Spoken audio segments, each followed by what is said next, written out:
One day, a little parrot was happily picking grains on its way home. It was hopping and fluttering along the path when suddenly it slipped and fell into a deep pit. The pit was so deep that the little parrot couldn't climb out. It cried, screamed, and tried its best, but eventually it grew tired and sat quietly in the dark hole. When it didn't return home by evening, its parents became extremely worried. They searched all night, then again in the morning, but the little parrot was nowhere to be found.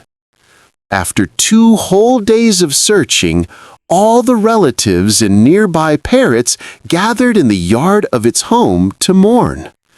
Everyone's eyes were filled with tears as they tried to comfort the grieving parents. Just then, a small sparrow came rushing in. It said, "I've seen where the parrot is. It fell into a deep pit." All the parrots and the parents hurried to the spot.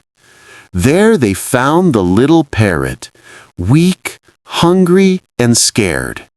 Together, they carefully pulled it out, fed it, and comforted it. Slowly, the little parrot regained its strength. All the parrots thanked the sparrow for helping save the little one. With unity, love, and kindness, they were able to protect a precious life. And in the end, everyone subscribed to the channel. Ha ha ha ha ha!